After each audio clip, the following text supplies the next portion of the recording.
Good morning. It's good to see you, as always. It rained last night. It was much needed rain.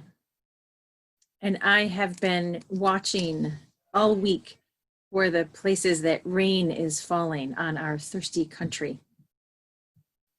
Here are a few of the beautiful showers that happened.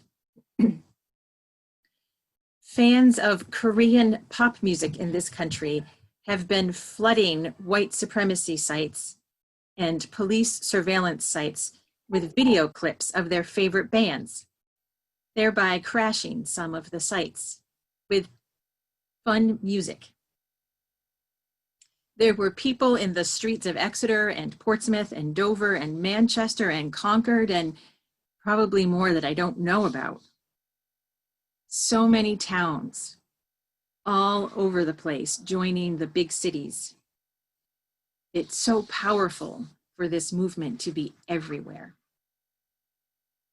Doctors across the country, nurses across the country, kneeling in the streets, in the parks, in their offices, calling racism a public health crisis. The bags of food lining the streets of Minneapolis after the violence left many without access to food. The overnight protests in New York City that became a dance party in the street. Protesters dancing together in front of stoic police. The names of people killed by police violence written in the streets of Minneapolis. For the hundreds and thousands of losses, we keep finding resilience and the will to create justice. Let us remember and imagine together.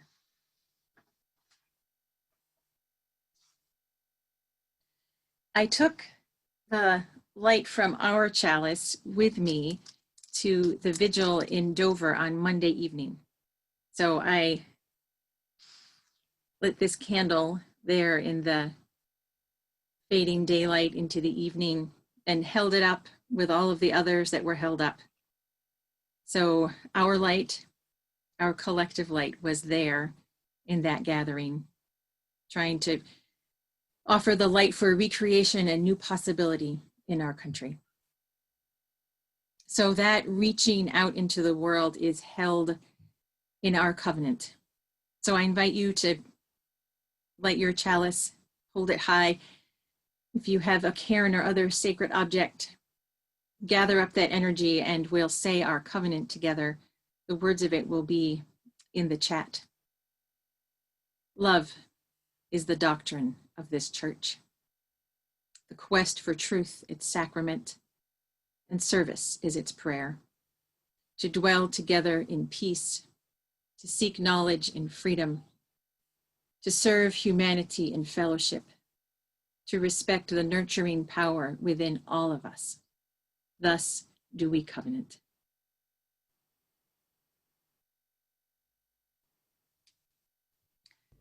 And I invite you to join in singing our opening hymn. This is always a favorite of Mary's, For the Earth Forever Turning. The words will also be in the chat.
Holley Daschbach has our reading this morning from Maya Angelou. An excerpt from On the Pulse of the Morning. Here, root yourselves beside me. I am the tree planted by the river, which will not be moved. I, the rock, I, the river, I, the tree. I am yours. Your passages have been paid. Lift up your faces. You have a piercing need for this bright morning dawning for you. History, despite its wrenching pain, cannot be unlived, and if faced with courage, need not be lived again. Lift up your eyes upon the day breaking for you. Give birth again to the dream. Women, children, men, take it into the palms of your hands, mold it into the shape of your most private need, sculpt it into the image of your most public self. Lift up your hearts. Each new hour holds new chances for new beginnings. Do not be wedded forever to fear, yoked eternally to brutishness. The horizon leans forward, offering you space to place new steps of change. Here, on the pulse of this fine day, you may have the courage to look up and out upon me, the rock, the river, the tree, your country, no less to Midas than the mendicant, no less to you now than the mastodon then. Here, on the pulse of this new day, you may have the grace to look up and out and into your sister's eyes, into your brother's face, your country, and say simply, very simply, with hope, good morning.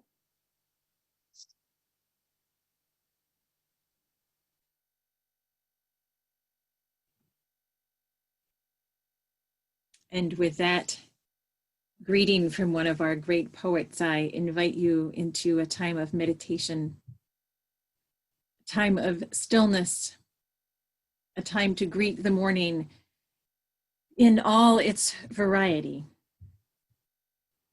I invite you to take it into the palms of your hands, mold it into the shape of your most private need, and sculpt it into the image of your most public self. Lift up your hearts. Each hour holds new chances for new beginnings. Let us join in breathing and being present for this chance and this chance for a new beginning.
When I breathe in, I'll breathe in peace. When I breathe out, I'll breathe out love. When I breathe in, I'll breathe in peace. When I breathe out, I'll breathe out love. When I breathe in, I'll breathe in peace. When I breathe out, I'll breathe out love.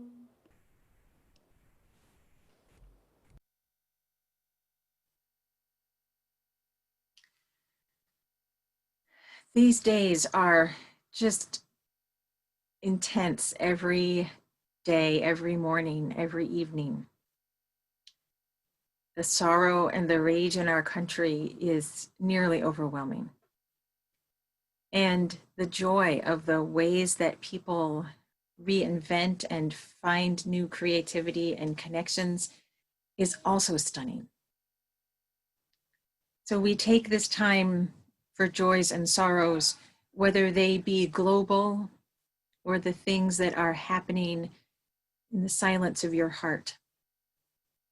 We would like to see the joy and sorrow that is shaping who you are in this moment. You can write them all in the chat. You can save the chat if you can't keep up with the river as it is these days, and read them later. There are 3 little dots in the lower right corner, so you can save that chat. And if there's something on your heart that you don't want to put in the chat, but you just want to notice it in this moment with us, you can just add a star or just a name or a word, just to be intentional about noticing what is happening in our own hearts and seeing each other in all that is happening. Please share your joys and sorrows.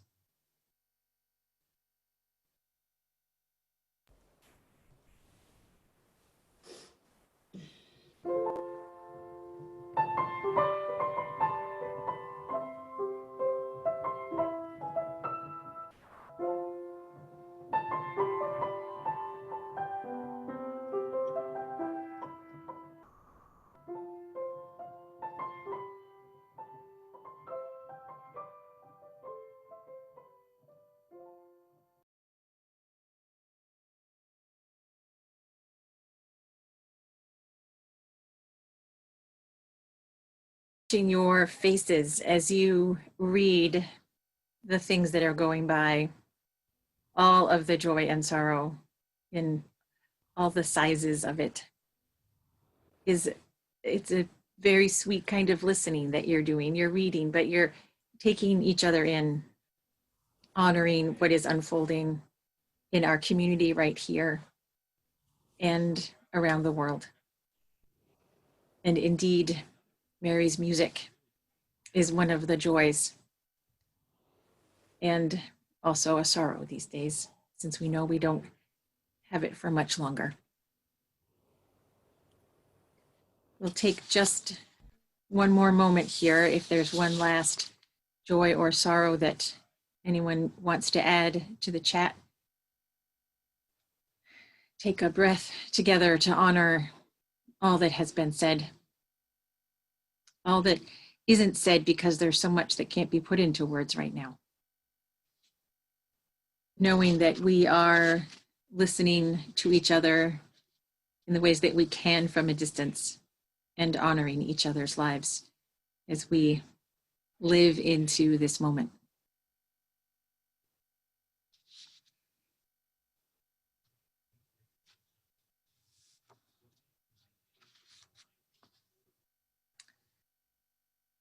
There are, in the midst of all of the kind of sensational news stories, there are some pretty big ideas circulating right now. Reparations are being talked about a fair amount again, and abolishing the police force is another idea that is beginning to be talked about a fair amount. It might be tempting to dismiss both of those as kind of radical ideas, but I think it's important for us to look deeply at what those ideas mean, what they come from, the problem they're trying to solve, and the actual solutions that are being offered. The UUA is asking all of us to think seriously about these ideas as well, not to just immediately agree with them, but to take them seriously.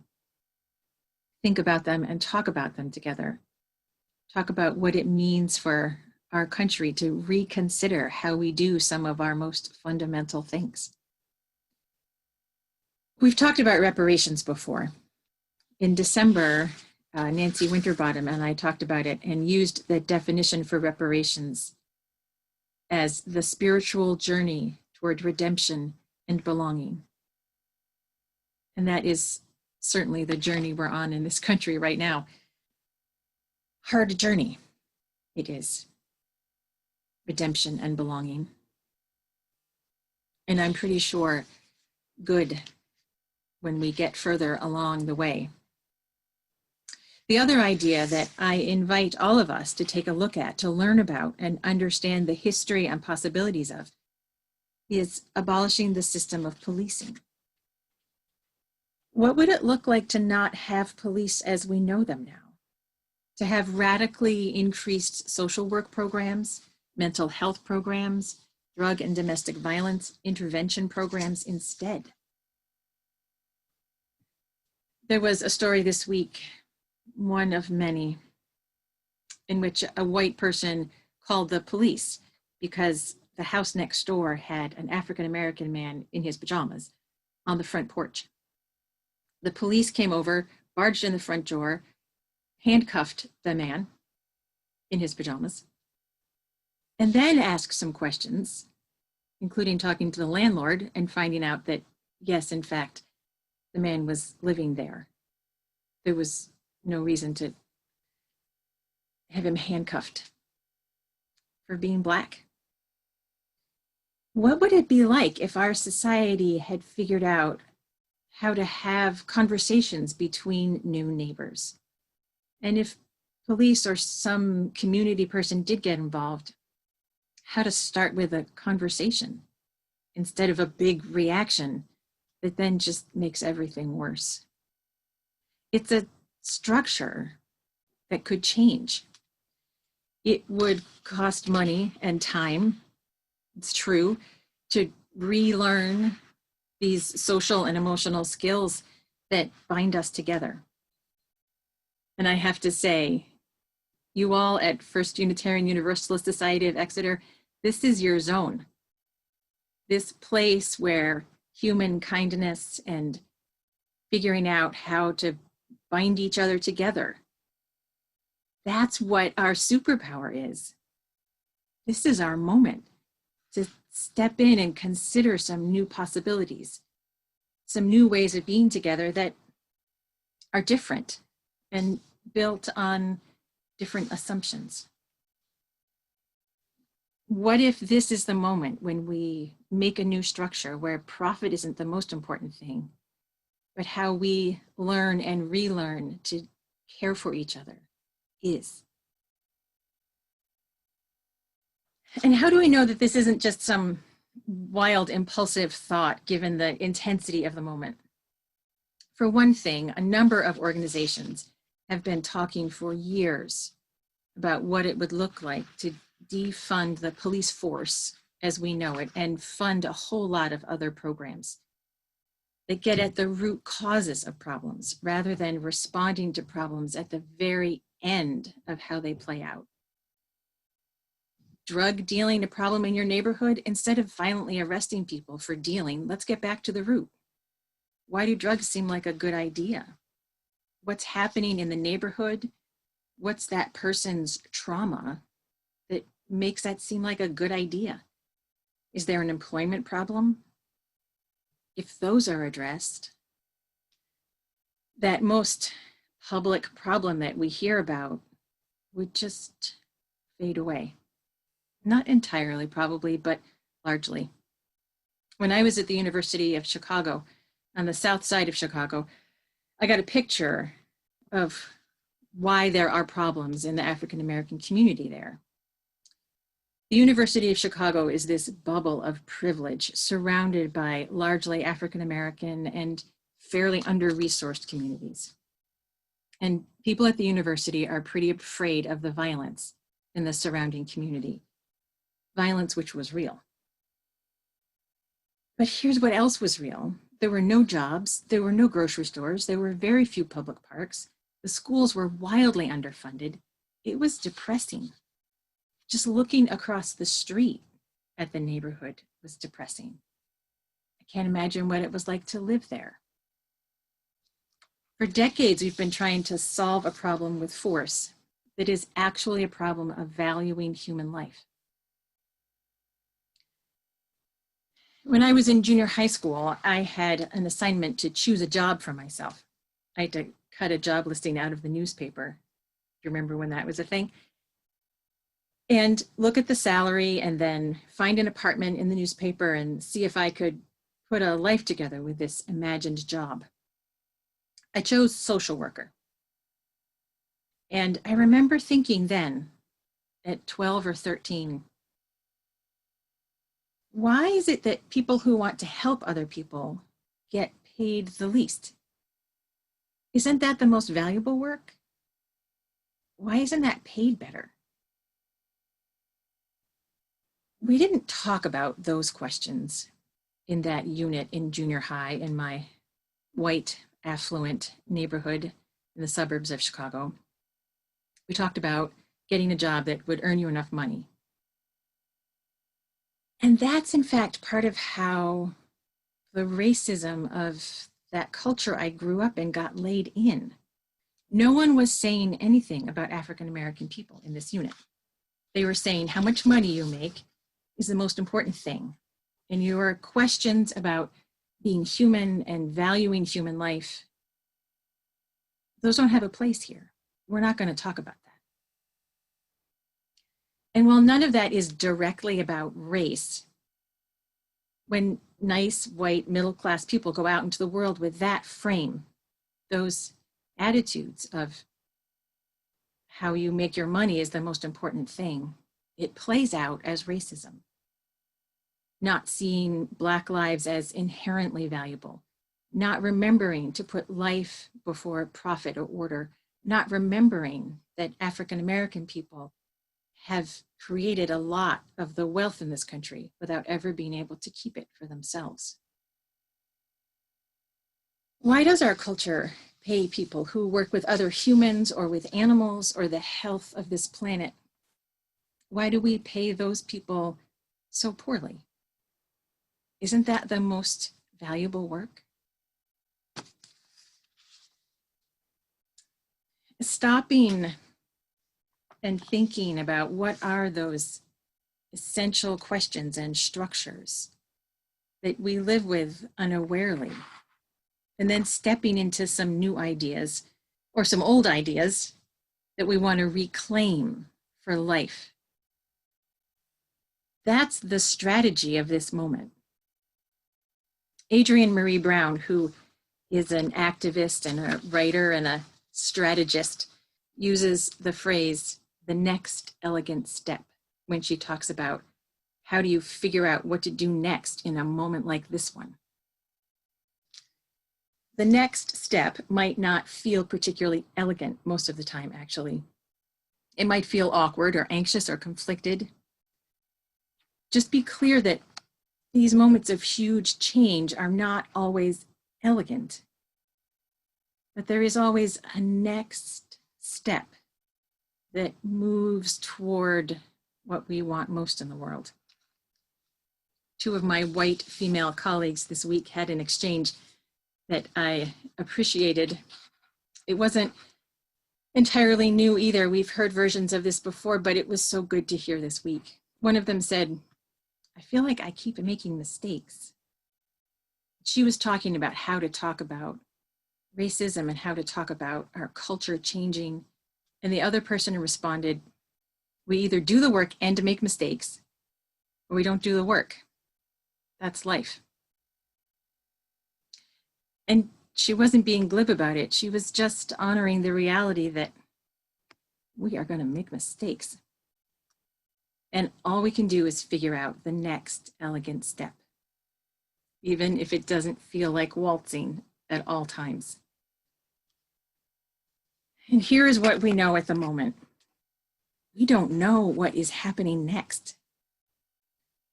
There is not a singular leader for this movement that is sweeping across the country, across the world. There isn't a plan that has been laid out step by step.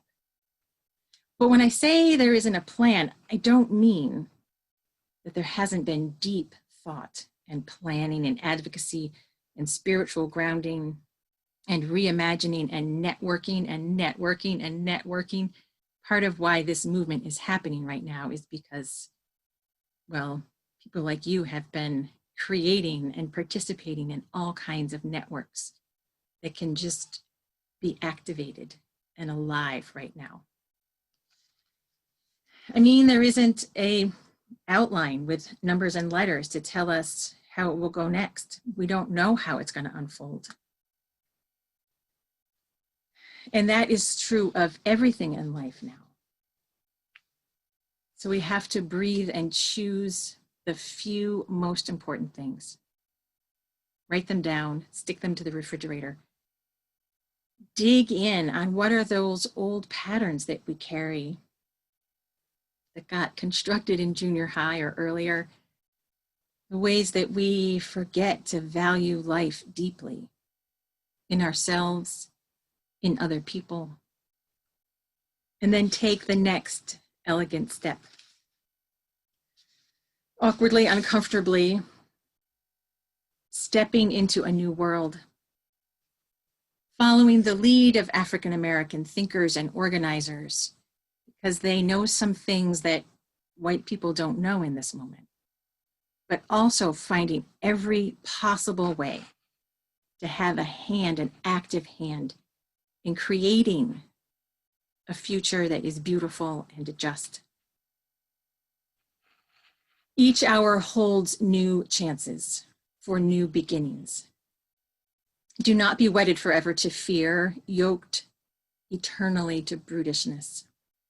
The horizon leans forward, offering you space to claim new steps of change. We will step into this uncertainty together and offer the gifts that this community has.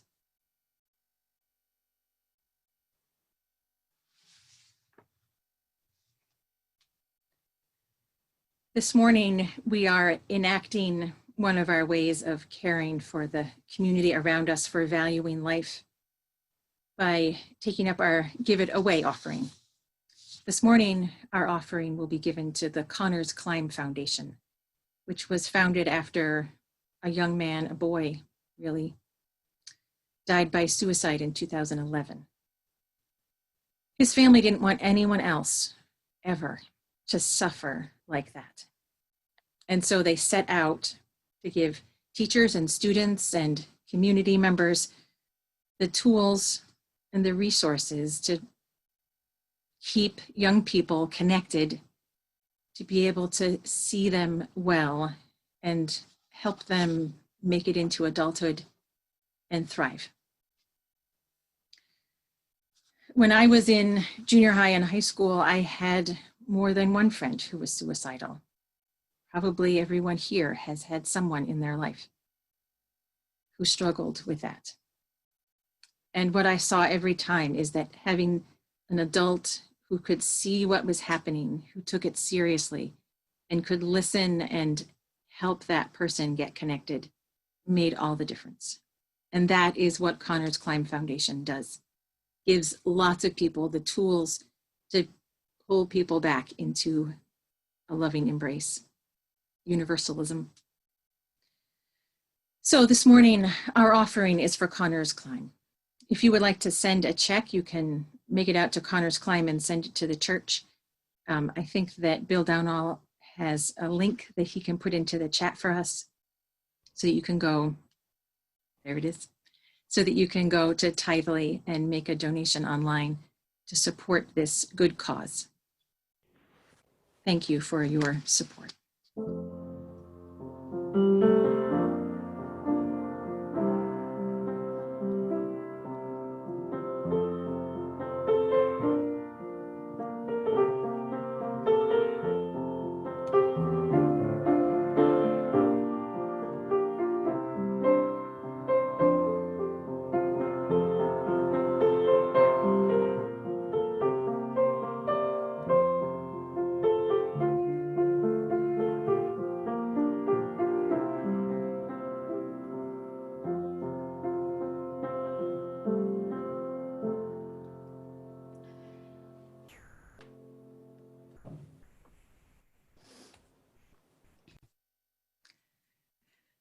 The world is so full these days. And one of the places that I have always counted on to hold and process that is this community, and in particular, Mary Doane. When there is too much for words, I know that Mary has the music to hold us all through those moments. And today we celebrate Mary and thank her, wish her well on her journey into the future, taking the next elegant step, not always knowing how all of the pieces of this moment will play out. I am so grateful for my time working with her. And I grieve all of the good things that we don't get to keep doing. Mary was here when I started 19 years ago, which means that she has been making music with this congregation for 2 decades. She is the musical welcome and sustenance that I have known in my whole ministry. I am so grateful for the synchronicity and spirit of the conversation over the years. Those years together have meant almost 1,000 services between Sunday mornings and memorial services and special services.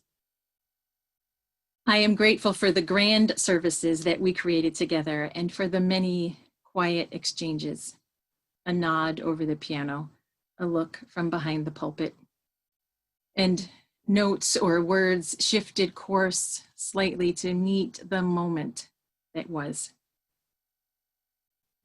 I look forward to hearing, Mary, how you bring your music and your deep love for and connection to all of the creatures of this earth, how you bring all of that to other congregations and other communities. I will miss creating and worshiping with you. Cliff Sinnott is going to speak for our choir today and how they too have so enjoyed and will so miss our Mary. Cliff. Good morning, everyone. It's good to see your faces. Can you hear me okay? Hi, Mary. It's hard, I think, for all of us in this congregation to imagine life at FUUSE without our Mary Doane. She is woven into the fabric of our community and part of our collective soul. I feel privileged to be able to speak on behalf of the choir and all of us about Mary, but it's also been a very daunting task to try to put into words what Mary has meant to us. It's hard even to know where to begin. So in the end, we have to begin with the music. I'm not a musician. I'm a very mediocre singer, but I know musical genius when I see it. Kendra loves to talk about people's superpowers. Well, we all know what Mary's superpower is, at least one of them. And we've all seen it and heard it and felt it. And after 20 years, it's easy to forget how remarkable Mary's gifts are and how fortunate we are to receive them on any particular Sunday. From her piano mastery of Chopin or Bach or Satie, to those spontaneous riffs and effortless bridges from one song to another and one key to another, to somehow lifting magically from her mind just the right fragment of song to meet our moment of need. And for me, a beautiful day in the neighborhood comes to mind. I will never forget that. And lastly, to her inspired music selection every week. Today is a great example. All of it leaves us just shaking our heads and smiling, most especially smiling. Mary touches our souls with her music, and it is often just magical. I asked my choir friends to help take the full measure of Mary's contributions to this community and say something about what they most treasured. And here is what some of them had to say. These are just fragments too, but they're all in the same key. Dearest Mary, I love your musicianship, creativity, and oh, the way you smile when you're playing the piano. I wanted to thank you, Mary, in particular, for your laughter and for your ability to improvise a tune in the sanctuary, to bring it to life, and for your laughter. I would like to recognize your laughter. I can always hear it in my mind. The thing about you, Mary, that always amazes me is your ability to transition seamlessly from one key to another without dropping a beat. Your ability to shorten or lengthen a piece to fit the moment is uncanny. Your keyboard is an extension of your brain. Mary, you not only give us your music, you give us our music. You took the raw, rough sound we put out, shape it like clay in your hands, and return a beautiful sound full of harmony, surprise, nuance, and meaning. Once you told me about your work with children. I spotted the children's book, How Many Sleeps Till Christmas? In it, a little child is wondering how he'll ever make it to Christmas, which is so many days away. As it turns out, the children at Hogarth Country Day School ask their teacher, how many sleeps before Miss Mary comes again? So there you are. You present your gifts, not just to us, but to children and to the earth. What other music minister comes replete, on top of everything else, with humor, love, and caring, but also dogs and frogs and turtles? You will be so missed. For almost 20 years, choir rehearsals have been the highlight of my week. Your guidance, musicality, ministry, and humor have been valued by us all. Here are some lyrics from my version of Earth Song I send to you. Music and singing have been my refuge, and music and singing for you have been my light. A light of song shining strong. Alleluia to you, Mary. Alleluia. Thank you, choir, for helping me find those words. Indeed, there is so much we will miss. Like the way Kendra and Mary weave their own threads of a service into a single tapestry. Like those last-minute changes and instructions to the choir that keep us nimble and laughing. Like her daily living out a commitment to the earth and all creatures, and bringing that seventh principle to us and our children in wonderful storytelling. Like her joy in bringing music and beauty into a world that desperately needs it. Mary's title in this church is music minister, and that's the correct one. Mary is a minister first and foremost, who uses music as her medium. She ministers to this congregation with music that connects us to the moment and which reaches in and touches our soul. Mary is a minister to the choir too, in a different and often stealthy way.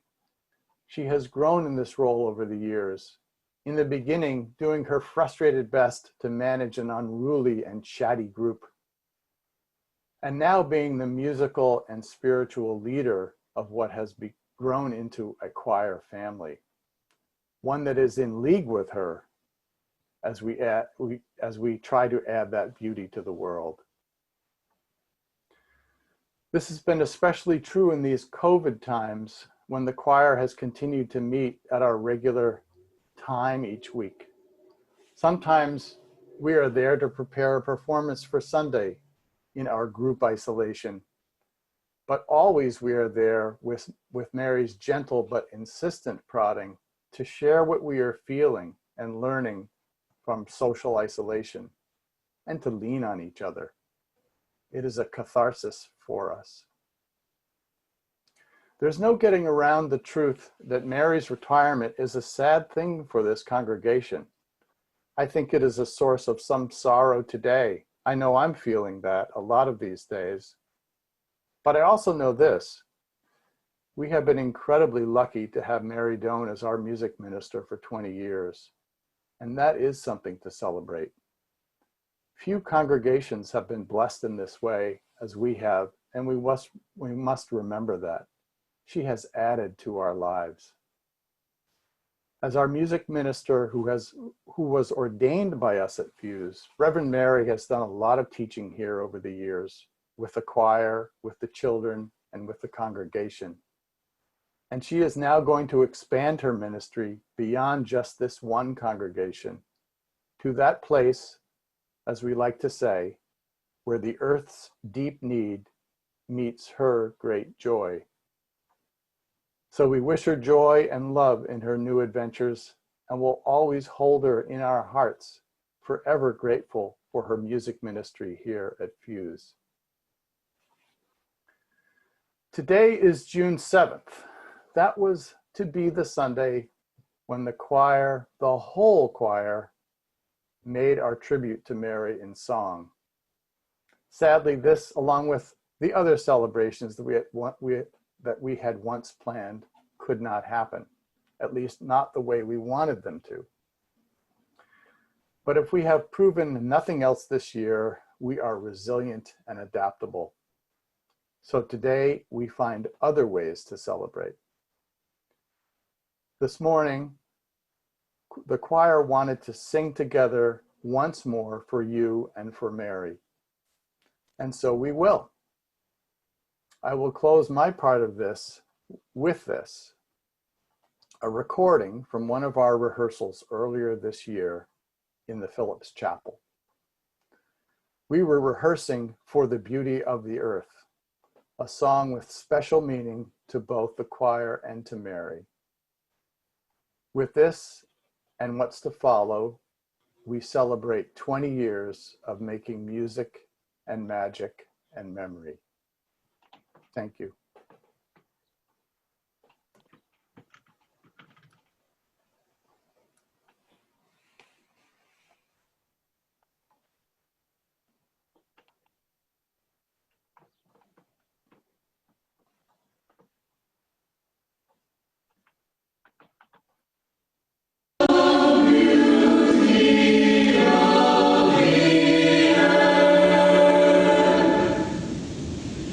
Sing.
The musical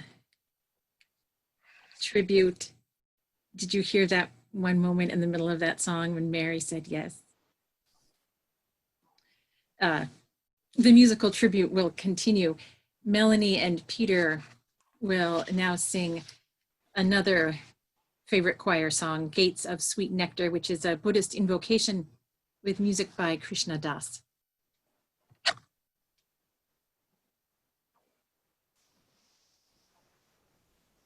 Calling out to hungry hearts everywhere through endless time. You wander, you who thirst, I offer you this Bodhi mind. Calling out to hungry spirits everywhere through endless time. Calling out to hungry hearts, all the lost and left behind. Gather round and share this meal. Your joy and your sorrow, I make it mine. Next, we'll hear some words written for this occasion and sung by Bob Moore.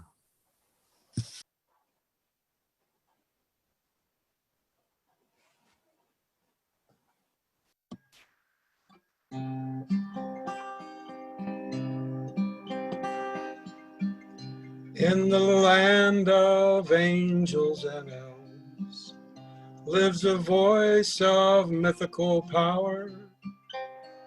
When she sings, all the creatures rejoice. Their voices form a terrestrial choir. In the land of sylvan spirits, songs of creatures that dwell in the light. Hear the grace in the songs of the forest. Hear the channel, the birds of the night. Gather round and hear them spell. Your heart will surrender, your emptiness fill. Next, we have Janice Tierney, who also perform a original verse that she wrote in tribute to Mary. And then she'd also like, in a second round, for everyone to join in on her original verse.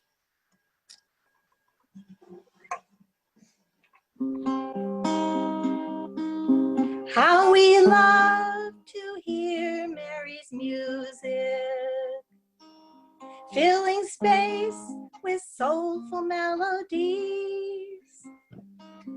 Be it gospels or sacred hymns, songs resound in our memories.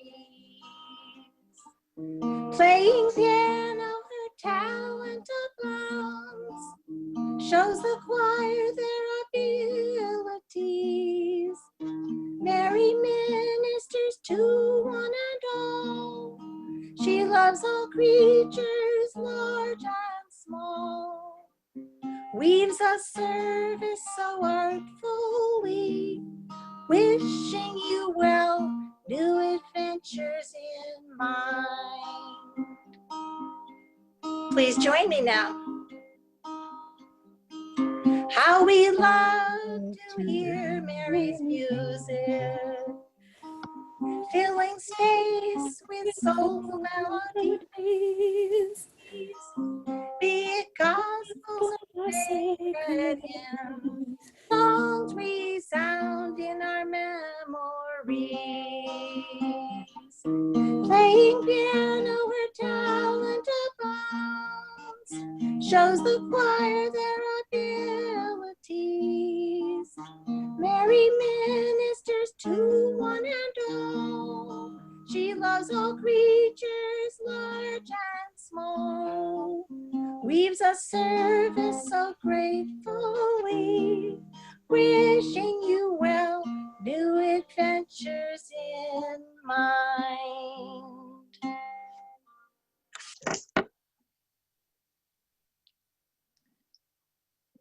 have signs that you would like to hold up for Mary, here is your moment, and we'll have a moment of quiet so Mary can scroll through and see all of these. And of course, we'll have a recording that she can study as well. You can also add messages to the chat.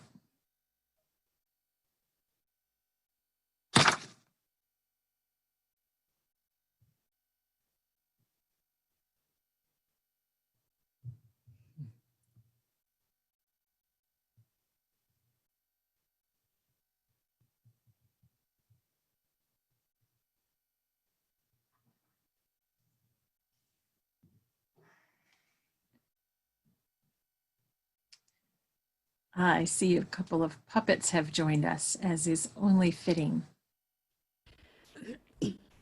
Oh, and dog faces. Yes, these are just so, so beautiful. Thanks so very much for this tribute. If there is just a moment, it's hard for me always to respond with words, but I can certainly respond with a bit of music if that would be okay. All right. Always. I think you might recognize this. I've played this a few times throughout the years. It happens to be a very favorite.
I want to say thank you so very much for 20 years of ministry. When I finished seminary in 1999, I knew that I was probably a Unitarian Universalist. I figured it out in seminary. And I think I've told this story before, but I think it's worth retelling. I went in search of a Unitarian Universalist congregation because I knew that my values and ethics and spirituality really would align very closely with UU's. So I gave Neil Ferris a call. He was the minister. He's our minister emeritus. And I said, I'm Mary Doane and just finished seminary. And he said, what, cemetery? If he remembers that. He I said, I'm just looking for a place to direct a choir if you happen to need a musician. And he said, well, as it happens, we do. And that's really the end of the tale. I didn't leave. So I'll be forever grateful to Neil for saying yes. And then, of course, Kendra's ministry.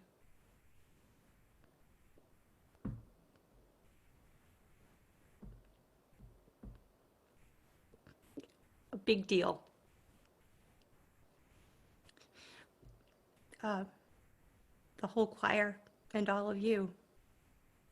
It's a tearful goodbye, but I'm grateful and I am blessed to have been a part of this congregation for 20 years. So thank you.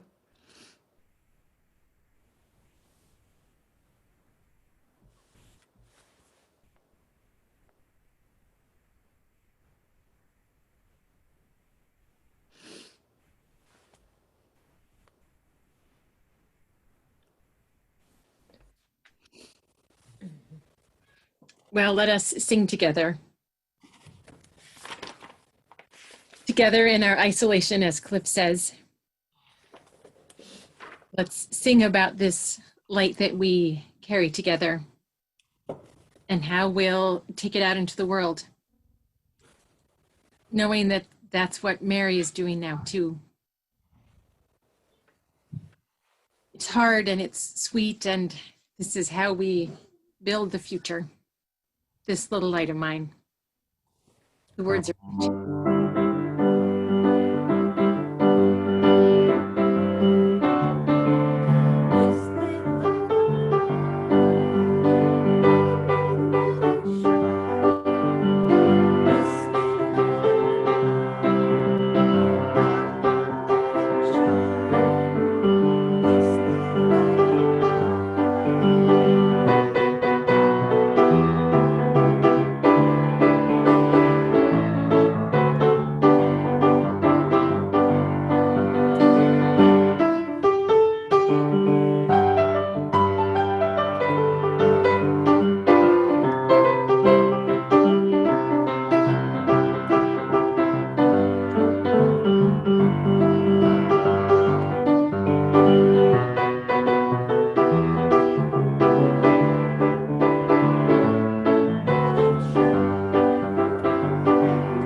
Please join me in the Unison benediction before we have our coffee hour or let people go if they need to go. But first, let us bless each other, share this benediction that we've shared with Mary for 20 years. Go in peace. Speak truth. Give thanks each day. Respect the earth and all creatures, for they are alive like you. Care for your body. It is a wondrous gift. Be gentle with yourself. Live simply. Be of service. Be guided by your faith and not your fear. Go lightly on your way. Walk in a sacred manner.